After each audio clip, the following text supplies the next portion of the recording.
ग्वालियर के जो हमारे 17 महत्वाकांक्षी प्रोजेक्ट्स हैं, उन प्रोजेक्ट्स पर केवल प्रगति की समीक्षा नहीं, लेकिन विचार विमर्श भी, क्योंकि कई प्रोजेक्ट्स पे अनेक सुझाव आते हैं। सुझाव के आधार पर उन प्रोजेक्ट्स में फेरबदल या नियंत्रण किया जाता है और उसके आधार पर आगे का मार्ग प्रशस्त होता है। जैसे कि आप लोगों के भी कई बार सुझाव आते हैं, तो उन 16-17 प्रोजेक्ट्स पर आज हमारी चर्चा हुई है और ग्वालियर बदल रहा है और हमारे भविष्य का ग्वालियर का निर्माण प्रधानमंत्री नरेंद्र मोदी जी के नेतृत्व में, मुख्यमंत्री मोहन यादव जी के नेतृत्व में और हम सब जनसेवक साथ में मिलकर ऐतिहासिक और गौरवपूर्ण इतिहास जो ग्वालियर का रहा है, उसका नवनिर्माण हमारे संस्कृति को उसके समक्ष आगे रखकर उस भविष्य का ग्वालियर का नवनिर्माण हम लोग करने जा रहे हैं। कई योजना हैं जिनके बारे में आपको सूचना है ही, जैसे पश्चिमी बाईपास ग्वालियर का, जो ग्वालियर की नई दिशा में एक्सपेंशन तय करेगी। उस पश्चिमी बाईपास की प्रगति पर भी हमारी चर्चा हुई और शीघ्र ही जो उसकी फॉरेस्ट क्लियरेंस और दूसरी परमिशंस की जरूरत है, केंद्र सरकार से हम लेने की कोशिश कर रहे हैं।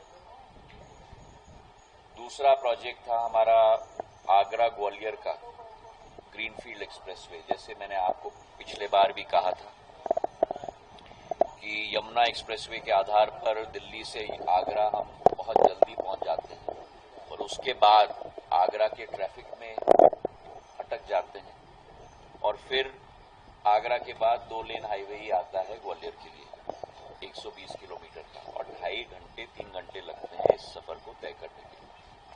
तो एक नया पैरेलल एक्सप्रेसवे केंद्र सरकार के साथ मिलकर योजना हमने बनवाई है और उसमें लंबाई भी कम हो जाएगी। जो वर्तमान की 120 किलोमीटर है वो केवल 85 या 90 किलोमीटर तक सीमित हो जाएगी और वो 6 लेन का एक्सप्रेसवे या 4 लेन का एक्सप्रेसवे होगा, जिसके आधार पर इस दूरी को भी हम लोग करीब 1.5 घंटे में हम लोग तय कर पाएंगे। इसके लिए भी अंतर्राज्यीय बन चुका है ये, क्योंकि यूपी, राजस्थान और ग्वालियर तीनों राज्यों की भूमि इसमें आती है, आगरा, धौलपुर, मुरैना, ग्वालियर होते हुए।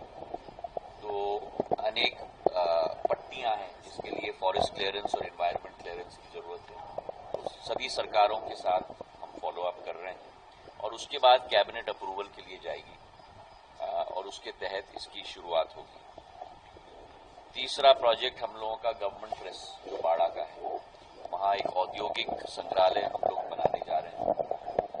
बाड़े के सभी इमारतों का भव्य रूप अब धारण हो चुका है, केवल एक इमारत बाकी था और वो गवर्नमेंट प्रेस था। रेवेन्यू से म्युनिसिपल कॉरपोरेशन में उसको ट्रांसफर करने की बड़ी कठिनाई थी, वो भी अब हो चुकी है। काम भी तीव्र गति तक से चल रहा है और अगले 1 माह में हमारा गवर्नमेंट प्रेस भी एक इंडस्ट्रियल म्यूजियम की तरह, जो ग्वालियर स्टेट के जमाने में प्रेस होता था, इंडस्ट्रियल म्यूजियम की तरह सुंदर भव्य रूप लेगा।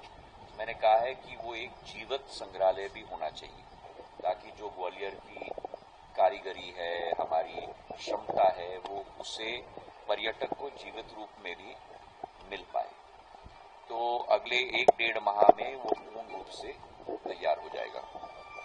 हमारी चौथी योजना है आईएसबीटी की, जो आप लोग भी देख रहे हो, बड़ी तीव्र गति से तैयार हो रही है। वहां भी एयरपोर्ट की तरह बहुत कांच का इस्तेमाल किया गया है ताकि सूर्य की रोशनी बिल्डिंग के अंदर आए और हमारी विचारधारा है कि अगस्त के अंत तक वहां पूर्ण रूप से तैयारी हो जाएगी उस भव्य 70 करोड़ रुपए की आईएसबीटी की टर्मिनस की।